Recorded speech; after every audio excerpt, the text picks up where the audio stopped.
Hi, and welcome to episode 3 of the Livia devlog series.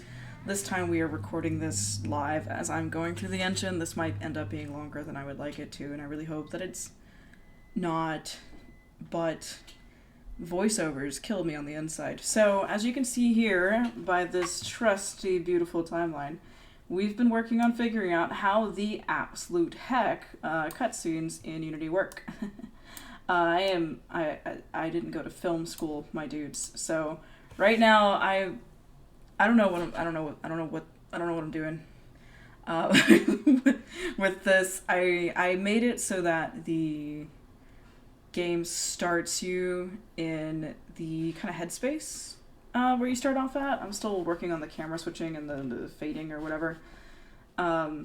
Because the idea is after you've died, before you get thrust into the underworld, you enter into your little safe space, for the lack of a better term. I really like this wet ground. I also like the idea of it being a little bit more of a modern thing, because we can take the time to explain a little bit without being too much of a lore dump, like what's going on, why things are happening the way that they're happening, stuff like that. So yeah. Let me see. Let me go to my material real quick. I really want my puddle to be like, I want this area to just be freaking, why is she doing that? Okay. I wasn't expecting it to be so, okay. Weird. Anyway, so let me go. It's been doing that ever since I started with the cutscene thing. I don't know what the deal with that is either, to be honest. It's really annoying, actually. It's, like, really annoying. I'll figure out and see if the water looks good in the camera, because the camera's down here, so I feel like the water would look sick, you know what I mean? Like, it's...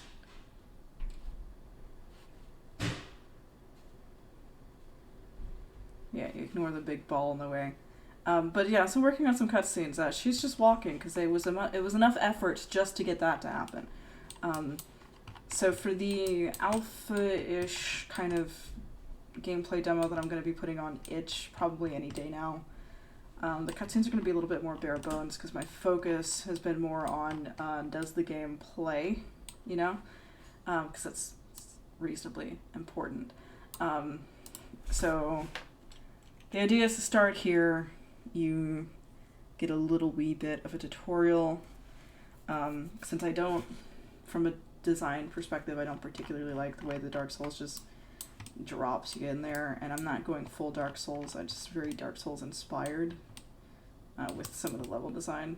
Oh, that looks so cool. Anyway, I'm gonna go and check out, and I gave it a little bit of a red tint, and I think that's just nice. Very nice.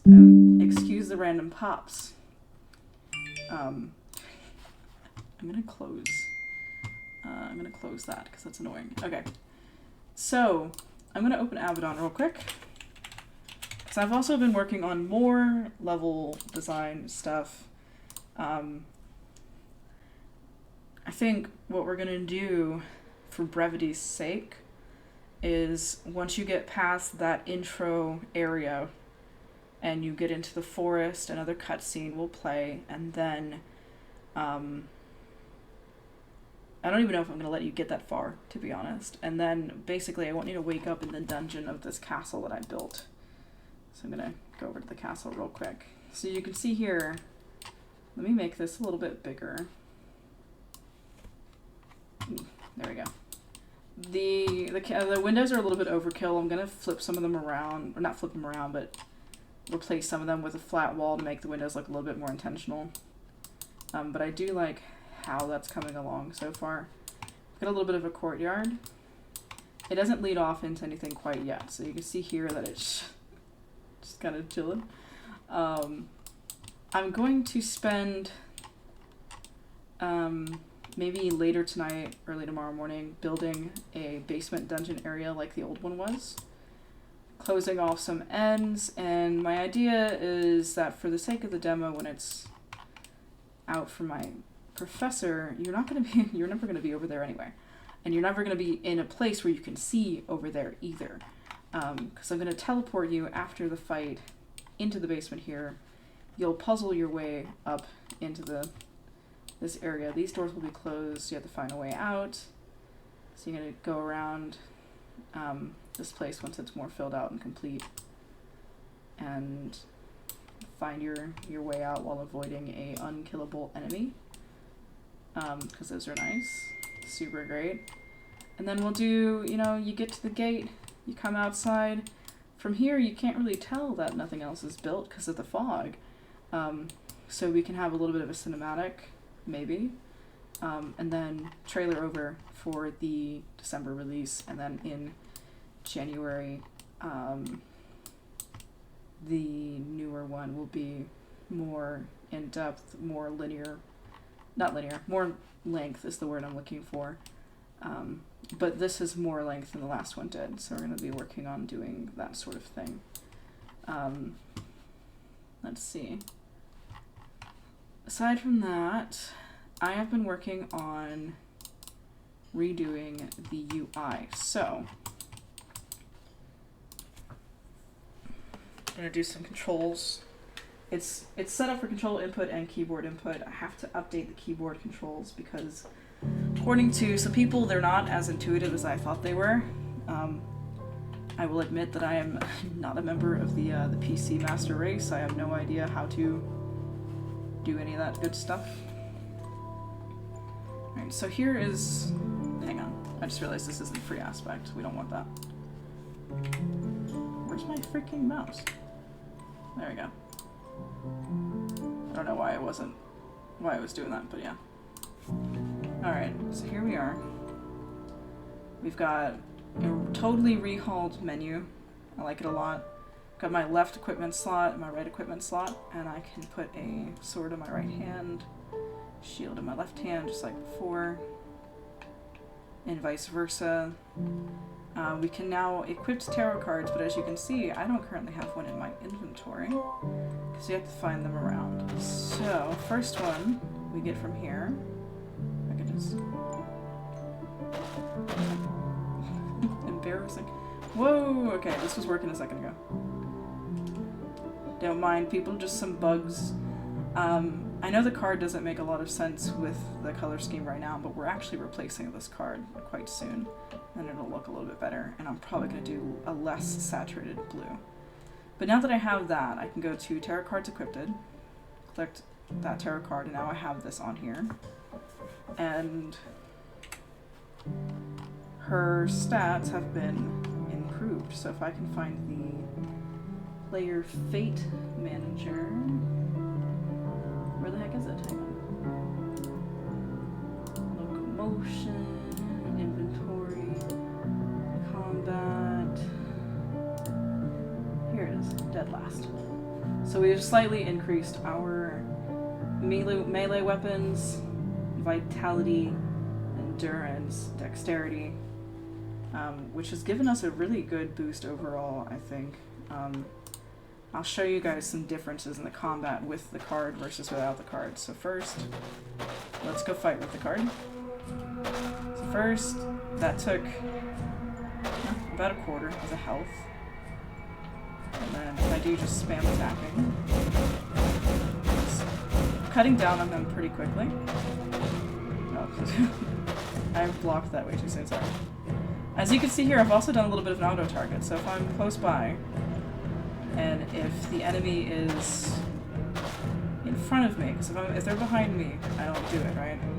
If they're in front of me, I will automatically target them in an appropriate direction. So that's kind of my caveat that I've made. That way it's not like super like hand-holdy auto attack, but it was kind of intuitive. Since her attacks are pretty stationary. Whoops, okay, I died on my own game. I am a pro gamer. Embarrassing. Okay. Well, you saw how much damage I could do with the card. I wasn't dodging, because I forget to dodge. I'm not a dodgy person in video games. And that's why I die a lot. But without the card, because since it restarted, as you can see, I have no card equipped. Woo! Let me just... Okay. I'm so stupid, I can't... We just did that. Alright. You can see there's a stark difference in how much cut that I'm doing when I spam attack them, right? It's not as effective. The parry gets about the same amount of health, and that's because of the damage multiplier. And the idea is that, you know, you should be able to fall back on your parry to be pretty efficient. Your parry relies a lot on your, or not your parry, but your critical damage bonus relies a lot on what your base stats are.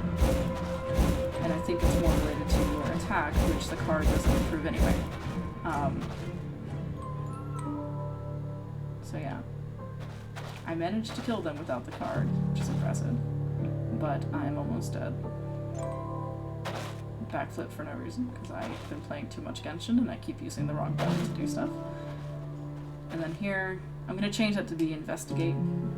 Got my card now, so I can go ahead and add it. And it also doesn't matter what order you do it in, I can add it to any slot. It doesn't really matter, which is nice. It was kind of hard because when you're reading tarot, it doesn't really... There's not rules as to what order cards are pulled in or laid down in. So for that same reason, there's not rules for what way you can set them up on your fortune board. Come on, dang it. Double checking. Actually, that was a pretty good chunk, but she... I don't think she has less health. So yeah, I think the chunk is slightly improved, but it's not as dramatic as an improvement in damage versus like the difference between a base attack with and without the card. Like there is a very clear difference with that. Now she's dead. Alrighty. Music is still going. Oh, okay. She had like one strain of health. Oh man, that would have been the battle between her and I, you know? Yeah. So I've got all this. If I make a mad dash for the boss fight, the boss fight should be about the same as it was before. One of the things I want to do, which I probably won't be able to do tonight, which is when I'm uploading the thing onto Itch, but maybe sometime later this week or next week, is I want to adjust the boss's code to... Dang it, I did not mean to do that. I want to adjust the boss's code to be able to have multiple different body part colliders for damage. Because right now he's got just a big capsule, just for debugging purposes, making sure that we can actually kill things. I forgot that that was there. I started to build something and I left it. Oh well. Yeah, here we go. So now we're in here.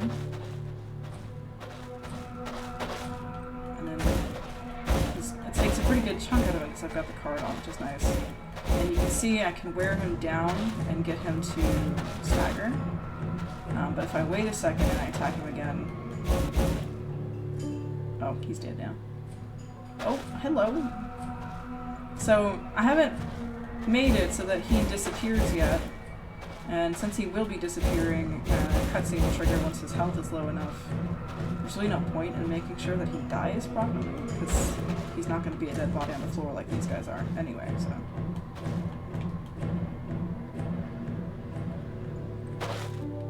So he can just chill there. He's fine. It's okay. Some more artifacts. I'm torn between, like, I like the blue because it's cold. There's a lot of red on Livia's design, but I feel like having the red UI is just, it feels like it's too much. I'm not sure if that's what I want to do or not. I have to fix this dude's helmet because it's the same color as her outfit.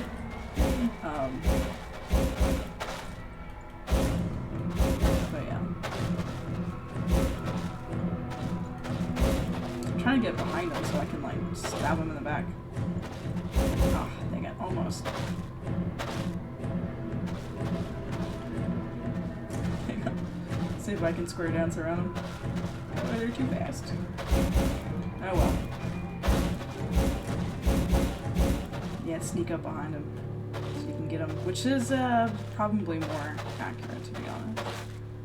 Alright, got this area. We can open this door. I would rather be doing this while running away from something, which now that I kind of, sort of, know how to do cutscenes, we can do that. Which is pretty nice. This church needs a serious redesign. It's on my laundry list of things to decorate, and just honestly delete and redo. Now that I'm a little bit more used to building large set pieces, I'm getting more used to the workflow of that. Because I spent way too long building that church, like way too long last semester, and now I don't want to delete it. Like, I'm emotionally attached to it, even though it's ugly. Yeah. I know. I got my priorities straight. Yeah, so it takes us to this next area. Got our forest. I think right about here, you know, we would get into the woods. A cutscene would play. Jesus, stop doing that. Okay. I keep accidentally drinking it. A cutscene would play, and we would end up in our next part, which is the basement of that castle. This is where it ended last semester. So we're gonna add a whole nother kind of wing, and that'll be one of the main kind of cogs of this area, which is a pretty large and open map. So I'm pretty content with it. I have changed my control scheme, obviously. I'm not as left-aligned anymore. I feel like it feels a lot more natural this way, and we're still being able to kind of stalk things, you know what I mean? Like walk back and forth, which I really like. It feels more natural. Got Cinemachine working nicely. Kind of have that figured out. Cinemachine was a time-consuming thing for me. Very much so. More so than I am willing to admit to myself or to honestly anyone else. Now I'm in Forbidden Area, and I need to make it so you can't get over here. Well, I suppose it's not hurting anything getting over here, I just don't like it. Invisible walls.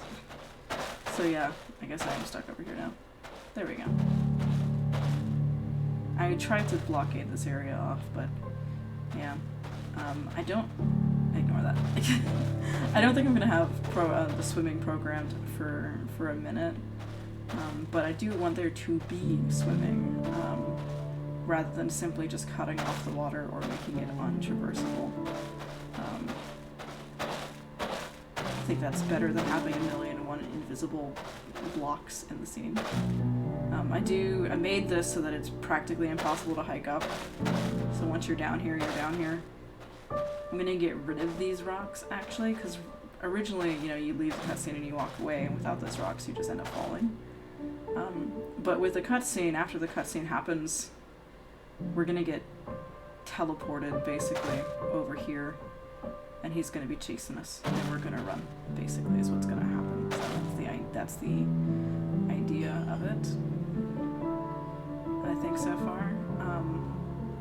If I go and I get myself killed, which I can't, if I can try to find a way to jimmy myself up here, I can go to the teleport. Hey, just walk backwards. Okay. Ignore him. Right now, when we go to the Nexus, it should automatically play that cutscene I've been working on, because the cutscene is not set to trigger. It's just set to start when the scene plays, because it's still kind of under construction. Which is fine. We can go witness the wonder that is my cinematic talent. Hi. I forgot I didn't kill you. Whoopsies. Not in the mood. Adios. I also want to show that, you know, being in the Nexus should refill our potions if I remembered to put that little script in there. I'm actually not sure if I did. Alright, I'm going to travel to the headspace. And the second we get in there, it should disable, because this is supposed to be our starting scene. The camera cuts are still kind of sloppy. I had to undo some stuff, and then I undid too much. Is what happened.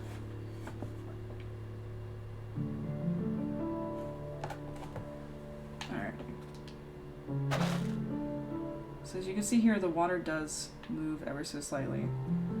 Because the camera that I'm walking towards is the most recent virtual camera I put in the scene, it thinks that this is my main camera, so I have to fix that. Because again, I was kind of in the middle of making this when I started this devlog, so. I like the shot though. I like how, I'm gonna walk out of the way. I like how like ethereal it is, that it's kind of in this endless black expanse and it's just this building.